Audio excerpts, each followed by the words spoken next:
Airbase पर दिखा चीनी अवॉक्स KJ-500 को उड़ान भरते देखा गया। पाकिस्तान की मांग पर भेजे गए अवॉक्स, ये सूत्रों से खबर है KJ-500 की इमरजेंसी सप्लाई की गई है। तो पाकिस्तान ने KJ-500 के ऑर्डर दिए हैं। पाकिस्तान में अचानक सैन्य हलचल तेज है। 72 घंटे में कई चीनी जेट पाकिस्तान में उतरे हैं, यह सूत्रों के हवाले से खबर है। तो पाकिस्तान से एक ऐसी तस्वीर सामने आई है जो भारत की चिंताएं बढ़ा सकती है। ऑपरेशन सिंदूर 2.0 की चर्चाओं के बीच रावलपिंडी के नूर खान एयरबेस से चीन में बने airborne early warning and control विमान को उड़ान भरते देखा गया। विशेषज्ञों के मुताबिक ये चीन निर्मित KJ-500 अवॉक्स विमान है। बताया जा रहा है कि भारतीय वायुसेना के हमले के डर से पाकिस्तान ने चीन से इस विमान की अर्जेंट सप्लाई का अनुरोध किया था, जिसके बाद KJ-500 को रातों रात नूर खान एयरबेस पहुंचाया गया। KJ-500 एक अत्यंत शक्तिशाली विमान है जो हवा में उड़ते हुए कमांड सेंटर की तरह काम करता है। यह लंबी दूरी से ही दुश्मन के लड़ाकू विमानों, मिसाइलों और ड्रोन जैसी गतिविधियों का पता लगाने तथा उन्हें ट्रैक करने में सहायता करता है। सबसे महत्वपूर्ण बात यह कि केवल निगरानी ही नहीं करता, बल्कि युद्ध के दौरान लड़ाकू विमानों का मार्गदर्शन करने और पूरे हवाई ऑपरेशनल का कुशल संचालन करने में सक्षम है। इस विमान का रडार 470 किलोमीटर की दूरी से ही दुश्मन के विमानों, ड्रोन और मिसाइलों का पता लगा सकता है। ये एक ही समय में 60 से 100 टारगेट्स को ट्रैक कर उन पर नजर रख सकता है। हमारे साथ डिफेंस एक्सपर्ट QK देवनाथ जी जुड़े हुए हैं। कैप्टन साहब, बहुत स्वागत है आपका इंडिया न्यूज पर। पाकिस्तान की हवाई सीमा में चीन के इन विमानों की हलचल क्या मानकर चला जाए सर? देवनाथ साहब।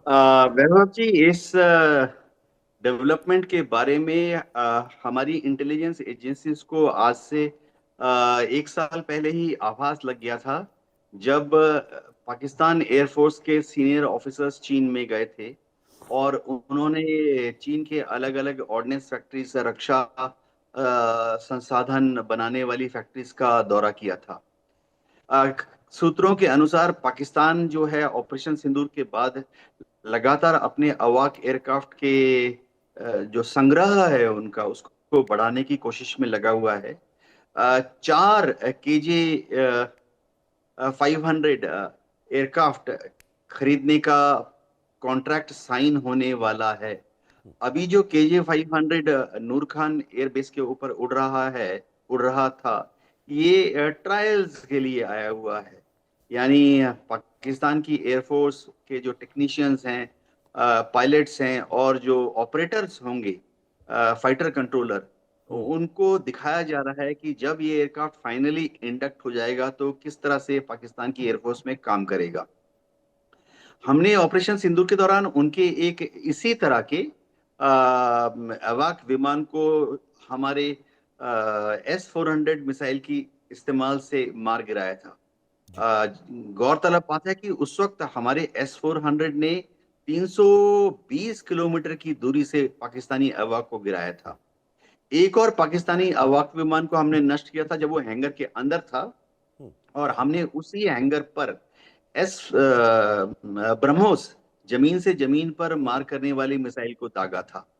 तो पाकिस्तान की एयरफोर्स को मालूम है कि अगर भविष्य में फिर से भारत सिंदूर 2 या सिंदूर 3 को अंजाम देता है तो उनको इलेक्ट्रॉनिक वॉरफेयर एयरक्राफ्ट चाहिए। जी। और बिल्कुल बहुत महत्वपूर्ण तस्वीर हम लगातार अपने दर्शकों को भी दिखा रहे हैं। रावलपिंडी में KJ-500 देखा गया है।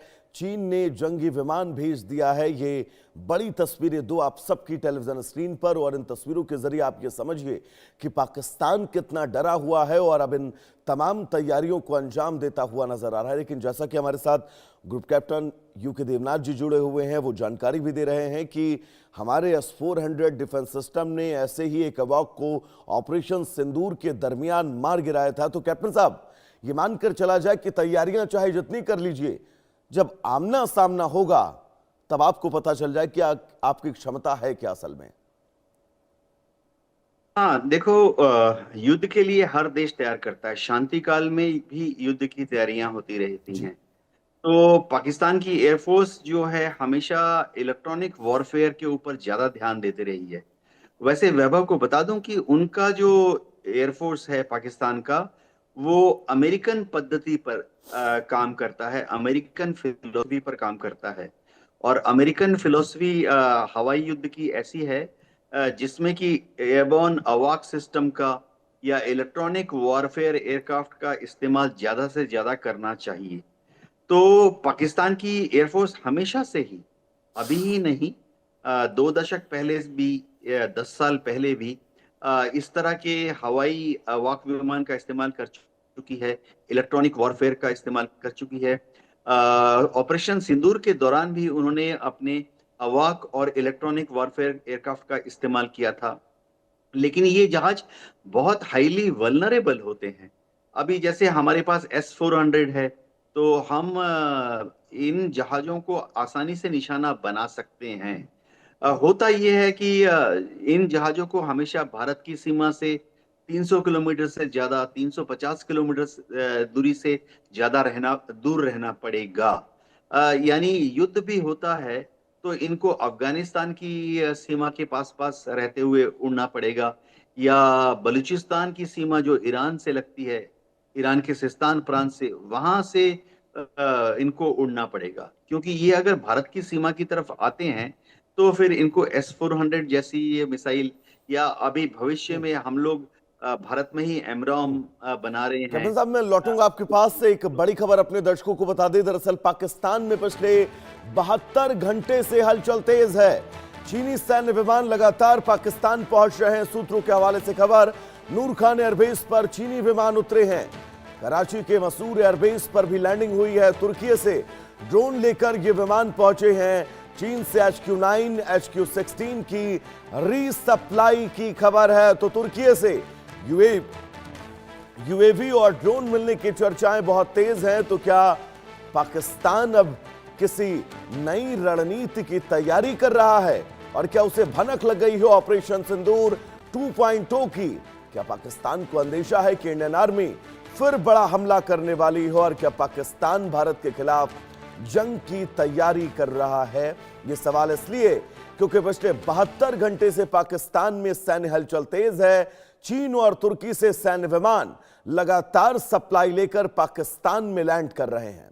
ताजा रिपोर्ट के मुताबिक चीनी सैन्य परिवहन विमानों ने रावलपिंडी के नूर खान एयरबेस और कराची के मसूर एयरबेस पर लैंडिंग की है। इसके साथ ही तुर्की के सैन्य विमानों से बड़ी खेप में ड्रोन और दूसरे सैन्य उपकरण पाकिस्तान पहुंचने की बात की जा रही है।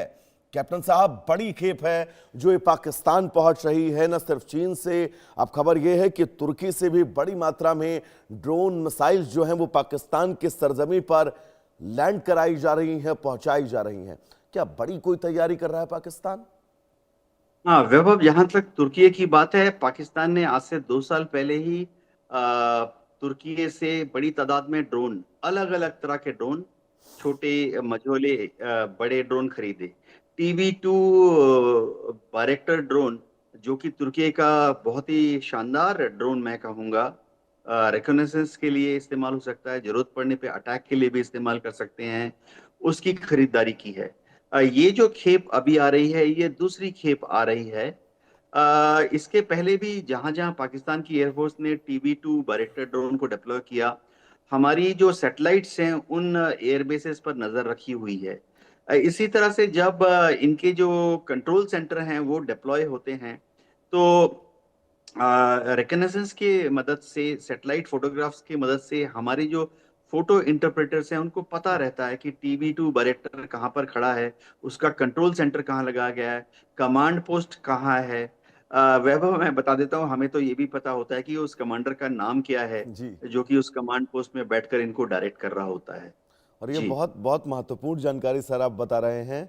तो ये मानकर चला जाए कि आप कितनी भी तैयारी कर लीजिए, हमारी भारतीय सेना हमेशा तैयार है आपसे मुकाबला करने के लिए। और ये तय मानकर चलिए, ऑपरेशन सिंदूर ने इनको इनकी औकात तो सर जरूर दिखा दी है। फिलहाल कैप्टन साहब, आपका बहुत बहुत शुक्रिया इस तमाम जरूरी